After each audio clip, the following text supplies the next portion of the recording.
All right, big day in Ohio. Today is the primary elections in that state. Voters will choose who they want as their party's nominees for multiple positions, but most notably the U.S. Senate seat being vacated by retiring GOP Senator Rob Portman. Robert Costa is at a polling place in the state's capital. Robert, good morning. Good morning. The polls have just opened here in the Columbus, Ohio area. The Senate Republican primary race, it's still a toss-up. But whatever happens here tonight will be revealing about where both parties stand ahead of this November's midterm elections. The best president of my lifetime, the great Donald J. Trump.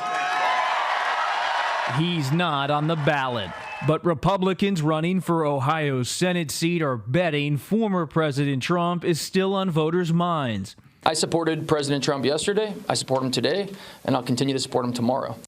Trump reshaped the crowded race by backing best-selling author and political outsider J.D. Vance.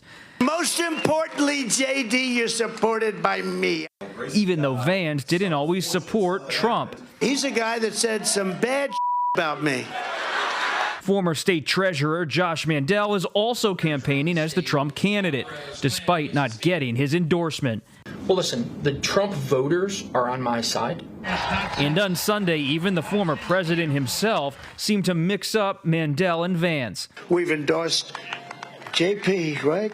JD Mandel, and he's doing great.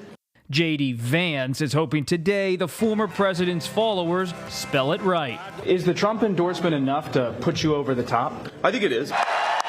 The endorsement vaulted Vance to the top of the polls, but he's still within the margin of error, perhaps splitting the Trump vote and providing an opening for moderate state Senator Matt Dolan. Tuesday's showdown will kick off a 7-week stretch of primaries that will test the power of the Trump endorsement. I love Donald Trump. Here in Ohio, Trump's support is strong, but some Republicans, like retired 78-year-old Tom Clarkson, are more focused on rising inflation. The money doesn't go as far as it used to. It seems like you're saying former President Trump's influence in the Republican Party, your party, is fading. I think so. It should.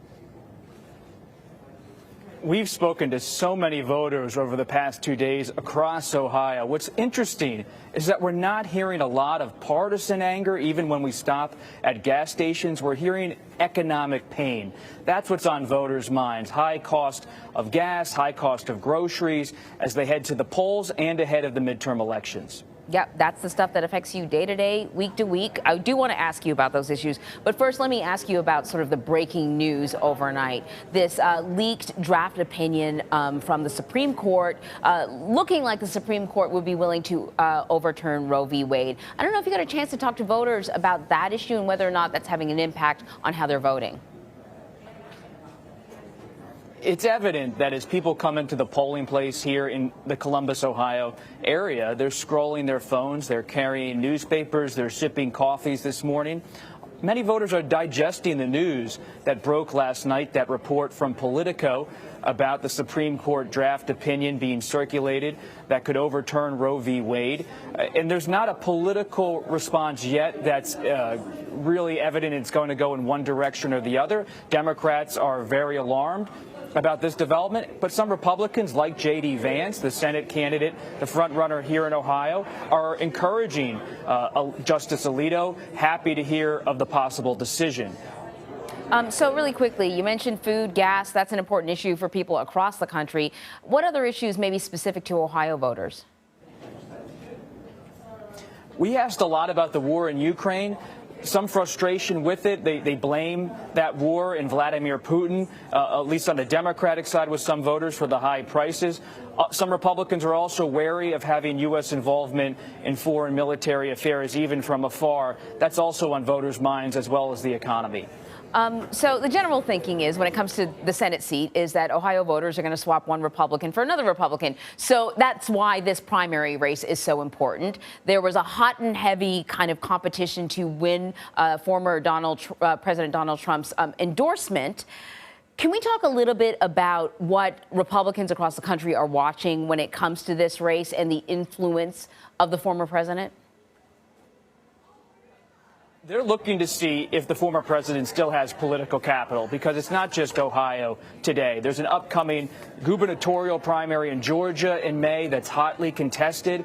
Trump's candidate there, he might lose, David Perdue, against the incumbent governor Brian Kemp. In Pennsylvania, Dr. Mehmet Oz, the celebrity doctor, has Trump's endorsement, but he still faces stiff competition in the Senate Republican primary in Pennsylvania. So what we're seeing today in Ohio is the beginning of a series of primaries that will test the former president's standing within the Republican Party as he eyes a possible 2024 presidential bid. So before I let you go, you also mentioned in your reporting that Josh Mandel has been campaigning as the Trump candidate, even though he didn't get the endorsement. What's his strategy here?